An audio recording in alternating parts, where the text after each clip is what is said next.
The best of the merchant is truthful and loving. We're honest about what we think and feel and need in a loving way. But when there's a sense of offense happening, either someone's not being authentic and truthful and our BS reader is out, or we feel perceived like somebody's not thinking the best of us or perceives us as not being loving or having the right motive in what we're doing, we can quickly be susceptible to moving into what's called manipulation.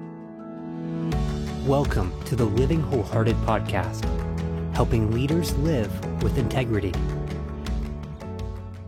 Well, seems like conflict seems to be people's favorite podcast that they listen to. Anytime we talk about conflict, we always get a lot of feedback from people saying that was really helpful. And it's just a sign that we, as human beings, have conflict. Oh, yeah. And it's normal, actually. Too much is too much, but the right kind and the right amount is good. It's practice. It helps us to grow. Yeah, that's a good quote. I'm going to just write, Jeff Mattson says, too much is too much of conflict. But honestly, conflict, learning how to move through conflict is actually a sign of a healthy relationship. It's not if you have no conflict, that means you're avoiding. That means you're not actually building intimacy. You actually aren't using your voices and being known. Too much conflict means you're probably not regulating and you're unaware of what's going on inside you. And part of maturity and learning how to move through conflict well is being aware of what's going on in each of us. And I can only be responsible for myself. Jeff can only be responsible for him. And then we can help each other out. And that's really the ultimate goal, especially those of us who say we follow Jesus and we want to be peacemakers. Okay, I'm talking a lot already. It's pretty good, though. I mean, there's some good stuff in there. Exactly. Yeah. Okay, we're going to talk core values index today around conflict specifically. Yeah, how we use that tool, our tool of choice, in terms of all the tools that we've utilized over the years in the different disciplines of professional counseling for you and executive coaching and organizational development for me, which you're doing a lot more of now, which is great. It's so fun. This tool, we use this tool for now 14 years. It's the most effective tool, not just for conflict, but specifically for conflict. It's practically effective. And it helps us as we work I'll take all the help I can get, to do conflict better. Seriously. I think it's the number one issue that everybody is coming to us for, whether it's organizational health, whether it's marriage health, whether it's working through things with their children. Obviously, there's a lot of other factors that we resource people with. But at the end of the day, a lot of it is how are we handling conflict? And so CVI, the Core Values Index, has been our best tool. It isn't magic, but it's a helpful tool. Yeah, people hire us to help them with the people issues that keep them up at night. That's right. What we say. That's what we say. When you're tossing and turning, call the Tara and Jeff or Living Wholehearted team. But you're going to get a little under the hood today about how we do that, how we help them with the people issues, and specifically around the conflict space. So there's the core values frame. There's four frames, like all the other tools that are out there by and large. So 4 frames, 4 terms, and the thing that differentiates this is its reliability and its accuracy, being the highest and most reliable tool that all the tools are trying to get to, which is a fingerprint, right? Unchanging hardwired nature. This one gets the closest to fingerprint that we've found in all the years that we've been doing this work. So 4 frames, and each of them have all these positive attributes that are wonderful, which we love. This framework speaks and affirms to the beautiful attributes that every human might have. This tool more honors the complexity of human beings. And so, but it also better reveals why a person is vulnerable to certain conflict strategies. And there's 4 conflict strategies: the why and the how. What do you do about it? Better than all the other tools that we've utilized before in terms of understanding the sources, the roots of conflict, and how to be more aware of it and our vulnerabilities and our tendencies, so that we can clinically regulate better. And we can also, maybe as we regulate better, be available to help serve others and help them when their brains are flooded and they're in their conflict strategy. we can choose to make things better or we can make it worse. It's that simple. Which do you choose? And this tool allows us to get that clear around something as complicated as a human being. This really gives us the power of choice. Okay. So if you're intrigued by the Core Values Index, we've already done plenty of summaries. Like you can go through our entire podcast and all the episodes. There's a lot on the Core Values Index, also short CVI. So there are some summaries, and we're really focused on the best of who we are in a lot of those. If you want to learn a little bit more about just moving through conflict in a healthy way without CVI, we have several podcast episodes around that, and we'll put those in the show notes. Today, we're specifically going to talk about the conflict strategies around the Core Values Index. And what I want to say up front is we're not heaping shame on you. You really got to understand the best of who we are as people before we go into the conflict. But honestly, every single one of us has a dark side, a shade. And I, as believers, from a biblical worldview, we use the word sin. And really, basically, sin is, I want it my way. I don't want it God's way, and I don't care about where you're at. And it's, I want it my way. And the Core Values Index really helps us understand what is our sin nature bent. And when we're in our conflict strategies, what the Core Values Index calls the darker side, conflict strategies, that's where we do our best sinning, and where we often have to do repair. So we're going to just talk through, I think the more we understand why we get wounded, how we get wounded, and then we don't glorify our conflict strategies or justify them, and we just start to own them and recognize them more, the more mature we become, we start to grow. And it doesn't mean we don't ever go to our conflict strategies. It means we're just more aware and honest and work to hopefully regulate. We're going to use that word a lot today. Mm-hmm. Yeah. So I guess the first conflict strategy we'll just start with, there's 4 core values. And so the dark side of the first core value that I'll mention is builder. And builder, for all of the strengths of builders, both male and female, again, the CVI transcends age and gender and culture. So there's plenty of women who would be higher builders. And when we say higher or lower, we're talking about the numbers associated with this tool. And simply the higher the number, the more a person relates to the attributes of the value. The lower the number, the less they relate to the attributes of that value. But for builders, for all the good that they bring to the world, the action and results, the capacity and load bearing that they have that is higher than other values to accomplish tasks, trying to make a positive difference. Boy, they can be vulnerable when people do dishonor their power and faith. Power is personal energy applied to make a positive difference.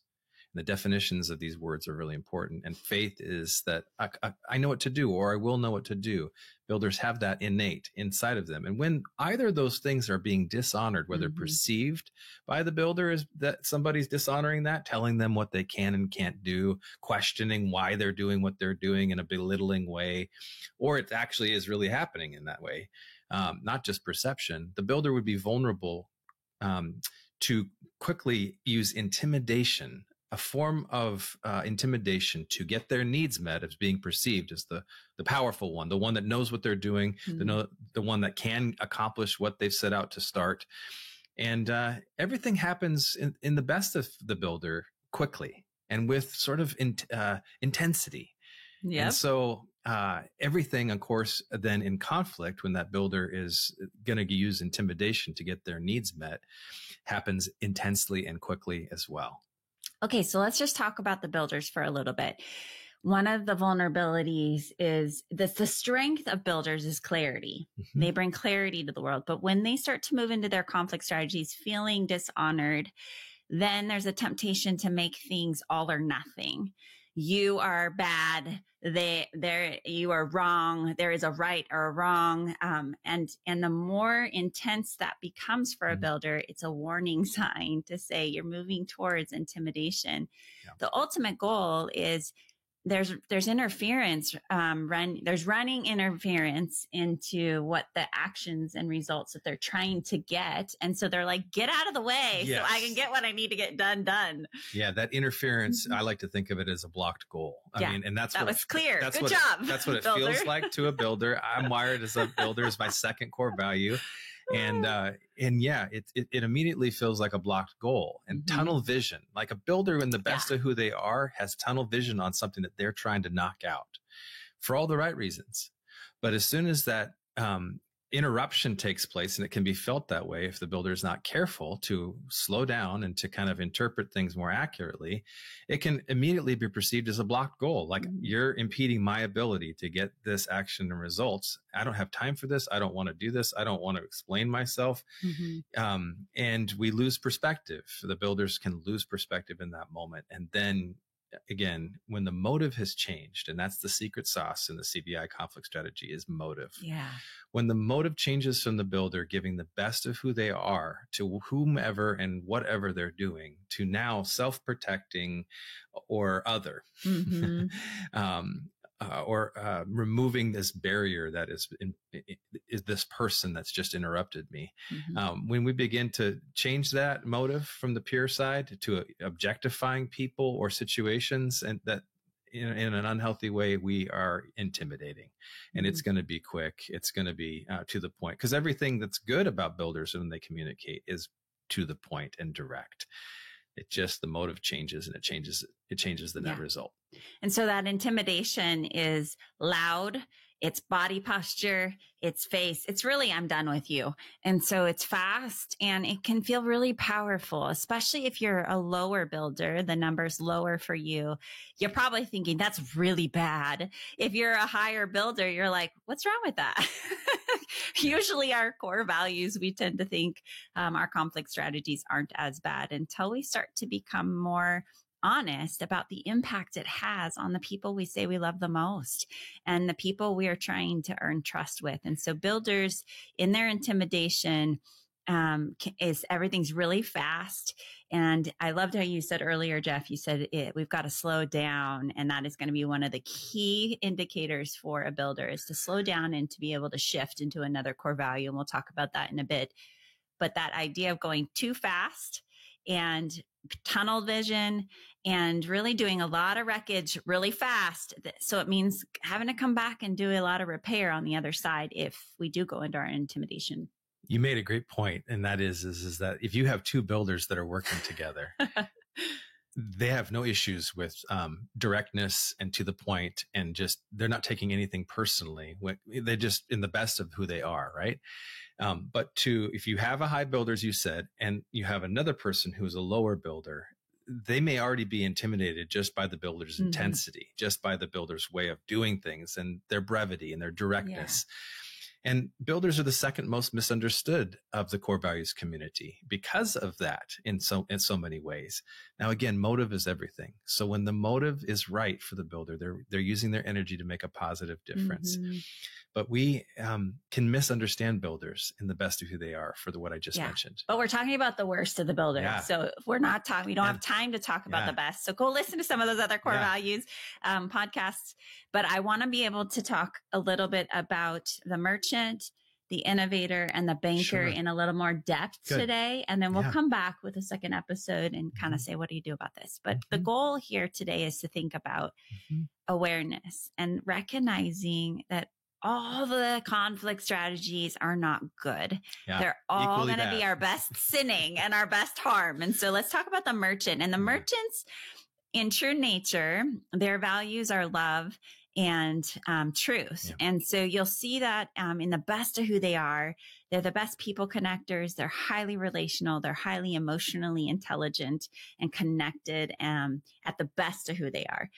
When we move into the conflict strategy, what we're trying to do is get love in a really unhealthy way, or for authenticity and truth to be known in a really unhealthy way.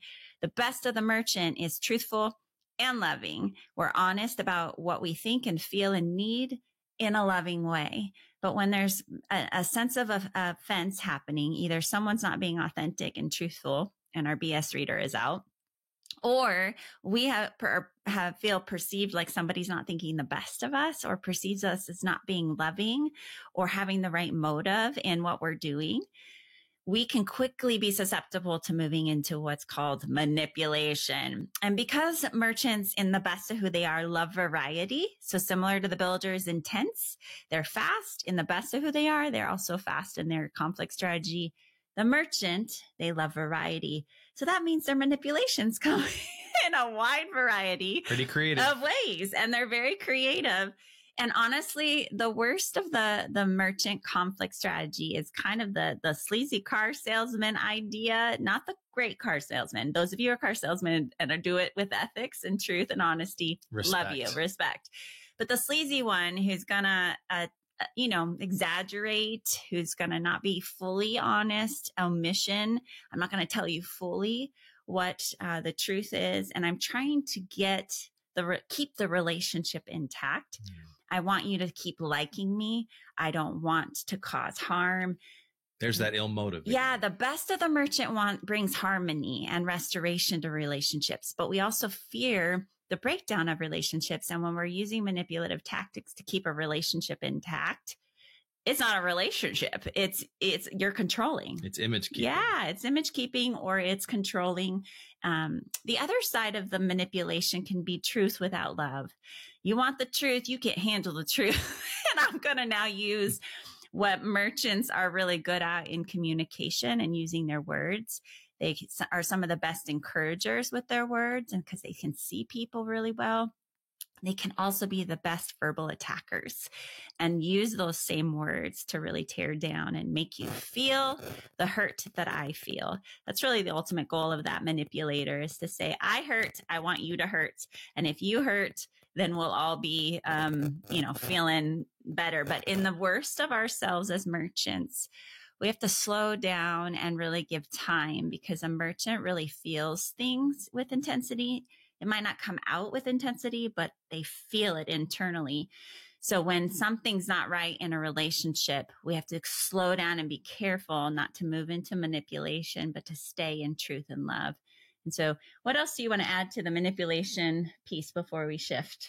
Oh, I just give the technical definitions to the builder. We'll give the technical definition for the merchant's love and truth. Love in the CVI framework isn't just, there's lots of definitions of love, right? But the definition used here is the nurturing of core values in self and in others, right? So in self and in others. It's kind of ties to, if you can be true and live authentically in yourself, but also draw that out in others, and support them in that's the right motive, right? And the truth side of things is really the only subjective truth in this framework of the CVI. It's to see the way things are, right? To the merchant, to the person. That's how they see things and how they feel things. And it's the convictions that they build over time relationally as to what is, like, who am I? How am I to be treated? How are people to be treated? What's right and always good for others and self. And I would also say there's another angle of that you and I teach differently because of how we interpreted the training we got. But the other one is the BS reader, that I do think merchants are gifted in being able to see beyond what words. So of the 4 core values, they are the ones who are the most able to discern what is going on emotionally for people in the room. So when they walk in a room, they can see the way things are when they're like, oh, that person over there feels lonely. That person over there has had a bad day. That person over, now you might not know factually what happened, and we have to be careful not to assume we know. You need to use your words and ask. But there's an emotional discernment and temperament that the truth part of a merchant can really discern. And the healthier a merchant, the more they're able to trust that. And then to give people a chance to use their words and not build narratives around their own objective truth. That's right. Yep. That's a fuller picture of that. You got it. How about innovator? Should we kick it over there? Sure. Okay. So for the innovator, innovators' values are wisdom and compassion. Now, those terms are important too, to understand the definitions here. Wisdom is to see the way things are and to know what to do about it. To see the way things are, to know what to do about it, right? And then compassion is not like a sympathy or even an empathy here. It actually is to remain inquisitive and observant. In other words, to kind of really hold out. Innovators will hold out for their best decisions. So how that plays out is that if innovators are really good at seeing complexity, and if they many times quickly can see a situation and immediately see the best options, the best solution, and go for it and bring that forward. That's awesome. But when they don't, see it quickly. When it's hard and it's more complex and it requires more time, they lean into that compassion side of who they are and their wiring to pull back and to assess further and to wait.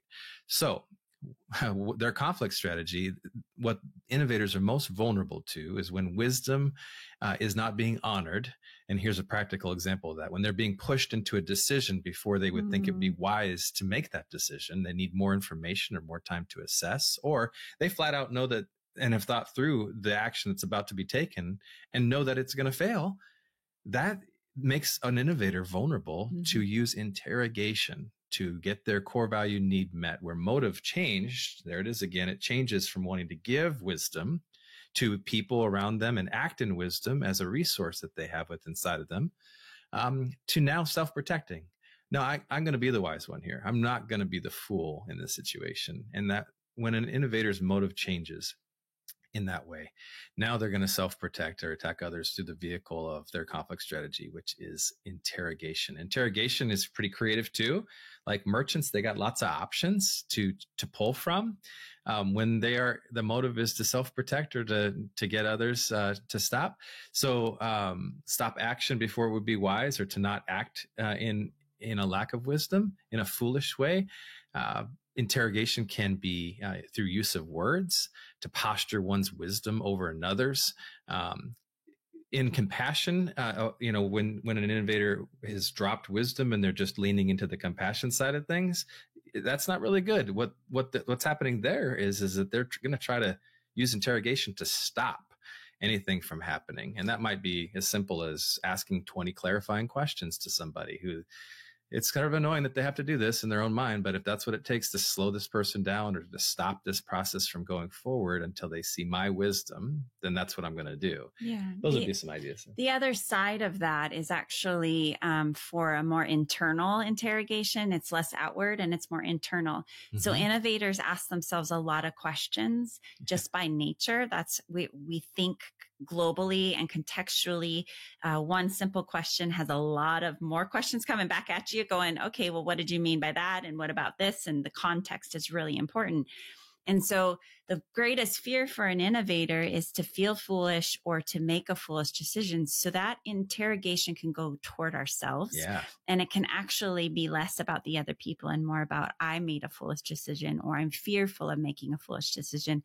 I think a lot of my innovators that I sit with, it's less about going after others, unless they've got like a big builder or even a higher merchant where they're more verbal. It's more internal and it's more paralyzing, and you aren't able to make decisions. That's a good point. And you're not able to move forward, and you just spin, and it's the paralysis of analysis. And so that's another form, or the variety, that interrogation that I think a lot of people will relate to even more so in their ordinary lives. I think when an innovator is really concerned, you might see them come out more with a lot more firing off questions, or they're a verbal processor. You'll see that more often. Yeah, you're speaking to something that's kind of important to interject is that the combinations of these core values, right? You were kind of like, hey, if you're an innovator that has a high builder, then it might be more interrogation might be easier to do towards others. If you're an innovator who's a lower builder, for example, you might be more vulnerable to interrogate oneself. Yeah.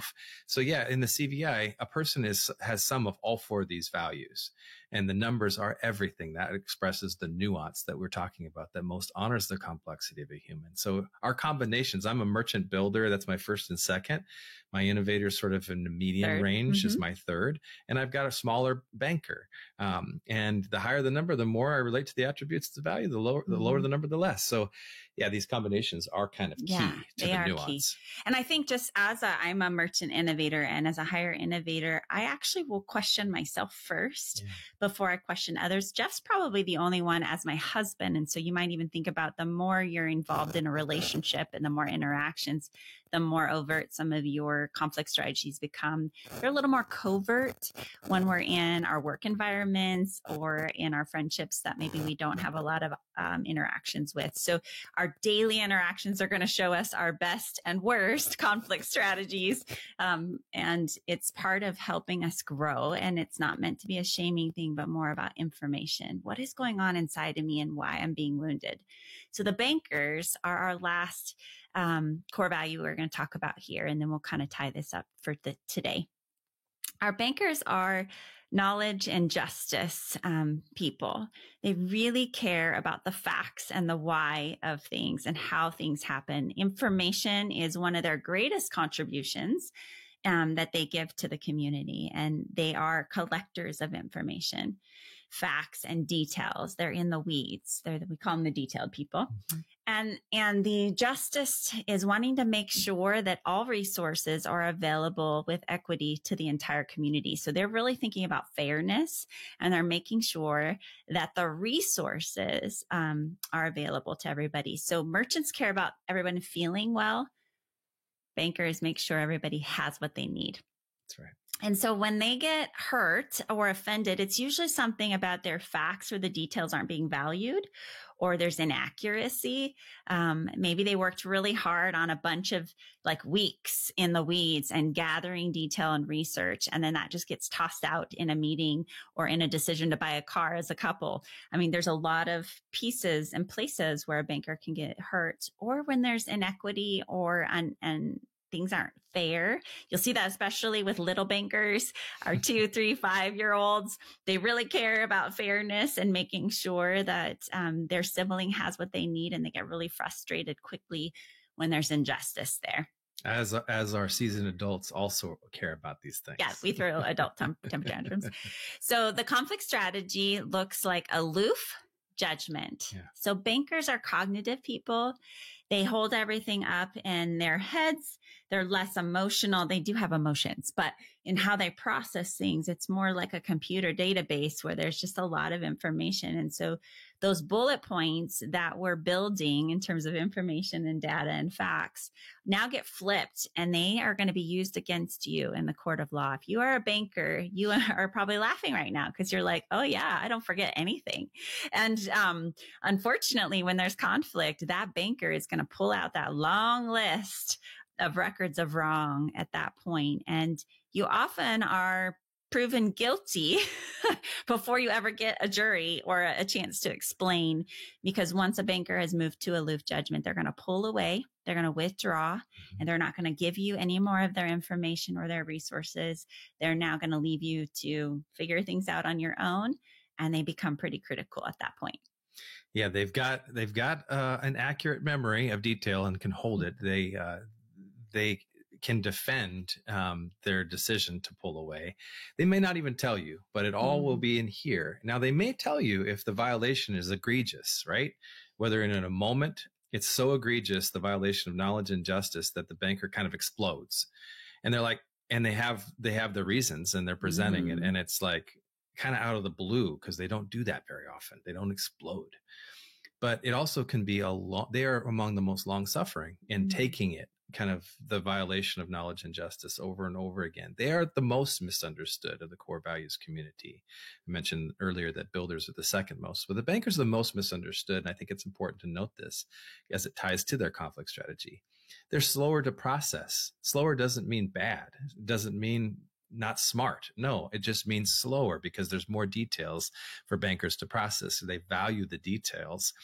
And the rest of the community would value the details too, just in delivered in certain ways. But they process slower. They communicate the details, which takes more time than the rest of us as merchants, innovators, or builders like to communicate. They're misunderstood there, and they're bringing forth a critical eye that they were given by God to see things that need to be improved everywhere.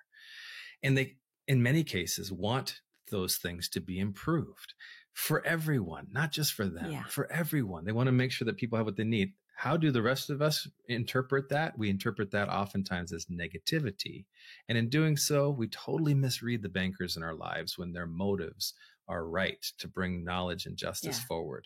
I love it, Jeff. You always want to go back to what the positive is. And I'm trying to get us to focus on the negative here. Yep. And I'm thinking about the banker at the worst of who they are. They are very critical, and you are not going to convince them otherwise. This is the part of us looking at who we are and being honest with ourselves. So, and they're going to withhold knowledge and justice. You don't deserve it. I'm not giving it anymore. You didn't want to hear from me. But it also could be as subtle as, you know what?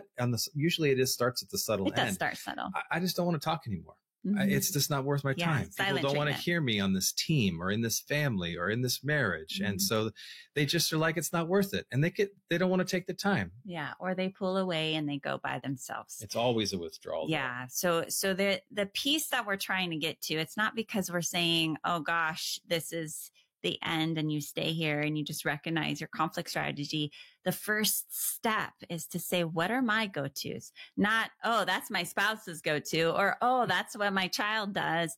Look at your own. That's the first step. And to recognize, if you actually are a square and you actually access all four, guess what? You get all four conflict strategies. Lucky you. And so it depends on which core value has been wounded. And so that is one of the geniuses about the core values, is it's a target. It helps us to figure out. So I've got really two big core values and two really small ones. So merchant and innovator. What happens is when I'm offended or I'm hurt or there's something going on where I feel higher levels of anxiety in a relationship or a situation, knowing my conflict strategy and the offense that's happening helps me cue in to which core value is actually wounded. And it helps me articulate what happened in the offense. So my innovator cares more about decision making. It's more cognitive. It's thinking contextually and saying, we didn't consider this. We didn't consider this wisdom. You didn't ask me my wisdom. We went to action before we thought this through. That's my innovator. My merchant is saying, you said that really mean. My innovator has no problems with that. And so that's where you start to see different parts of who you are, and how even in different relationships and different situations, we respond differently. But it's a great way to start to see ourselves in the way that we are in reality in relationships. And then we can have more empathy when someone comes to us with an offense, maybe not as defensive, but to say, hey, let me think about how I handled that. Yeah, the thing I'll add towards the end here is just to simply say that so often we miss each other by miles just because of our wiring differences. And two people when they come together, no matter what it looks like, is one person's set of wiring is being impacted by another person's set of wiring. So the four values in one impacted by the four values of another. Interesting to note that you can only be in one core value at a time. So it's really one value against interacting with another value. Are you both in merchant? Is one in merchant and the other in banker? That's what's happening. I mean, it is just remarkable to notice this. So the thing to do is to, with this frame, is to basically say, you know what? I probably misunderstand even myself, but others. I'm going to try to be more of a person that assumes the best. I'm going to use this framework to start there. And I'm going to start attuning to which value I am in. What are my values in the first place? The bigger values, the ones that have higher numbers in us, are the ones that we are most vulnerable to conflict in. Unless you're a square, as Tara described, then you have access to all four values for the good, and unfortunately, access to all four of the conflict strategies. But which one am I most vulnerable to? Yeah. If you need feedback about that, talk to some people that you love, that you say that you love and that love you, like your significant other or your kids, and just say, hey, I'm trying to grow. I'm trying to develop as an emotional intelligence and maturity. I'm trying to get a handle on this framework of the CVI. How do you see me when I'm kind of at my worst? What does it look like? That's a vulnerable question. It is. But if you care to grow and you ask that in a neutral time, you might get some good feedback and then use that to grow. Right? To grow in awareness. As someone who's safe, though, who genuinely is wanting to help you and doesn't take it as an opportunity to slam you down. That's our hope. And this is where counselors and coaches on our team really are a safe place for you to do this. So if you want that authentic feedback, we're really looking at the data, and then we let you help apply it to your own life when we look at your situations. But what we've done over the years in our own marriage, and then with our clients and with our kids, is growing in this ability to use the language. And so I have heard Jeff Mattson ask me, when he starts to see me wigging out a little, it's my responsibility to regulate myself. It's not his.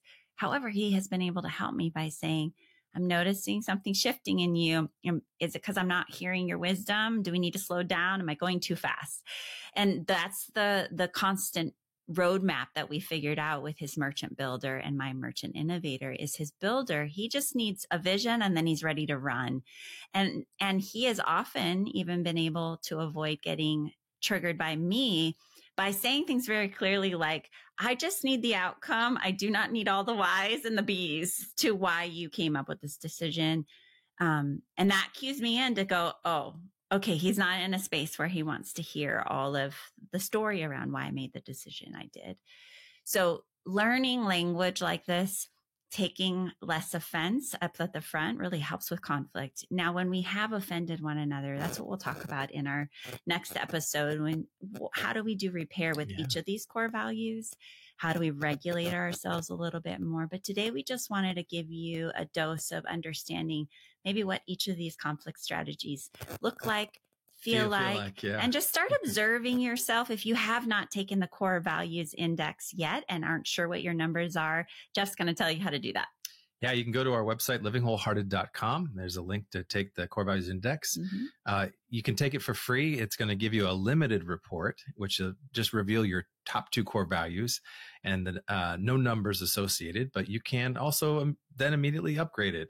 The CVI company charges $49.95 for their CVIs. You could pay that and immediately your original test, so you don't have to take it again, the numbers populate for all 4 values and you see it with clarity. So it's a fun tool to just sort of even have a conversation with on a person's top 2 core values. And if you want the accuracy of those numbers, especially if you're in a relationship or a family system or an organizational team, a business, man, getting this accurate is so empowering because everybody wants to see and understand, be seen accurately and to know others accurately. And this tool does that conflict. In such a great way. Yeah. We all want a little less conflict. Yeah. We don't want zero conflict because it means we're avoidant. And this tool makes conflict predictable. Yes, that is unbelievable in that way. Should have said that at the beginning. Well, that was good. Strong closer. Yeah. Strong closer. Okay. Well, we're so grateful that you're continuing to join with us. We have so many exciting episodes ahead for you this year. If this is helpful, leave a review. Make sure you're sharing this with others.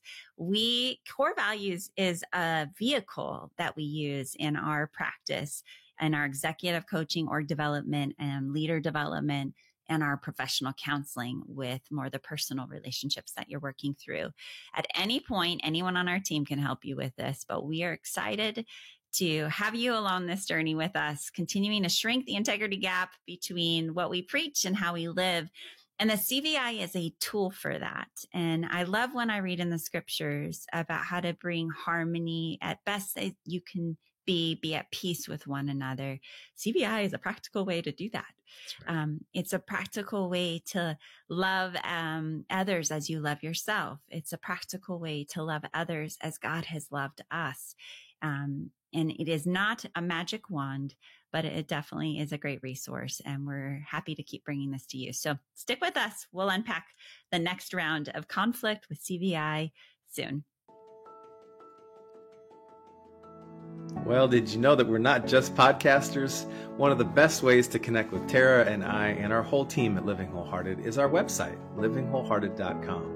There you're going to find the books that we've written, our e-courses, executive coaching, organizational development, and professional counseling services. And then one of our favorite things that we're up to these days, our Wholehearted Leadership Cohorts, where we take groups of leaders for 1 to 2 year journeys together. It's amazing. While you're there, for fresh content, make sure that you sign up for our e-newsletter. That's where we're putting out stuff every month that you want to keep close with. So visit livingwholehearted.com. You can also join us on socials at living_wholehearted on Instagram, and we are Living Wholehearted on Facebook. You can also follow me at Tara Matson on Instagram. We love to engage with you personally there, so make sure you reach out. Leave us a review if you're enjoying this podcast. Hey, thank you for caring about being the kind of person and leader that lives with integrity.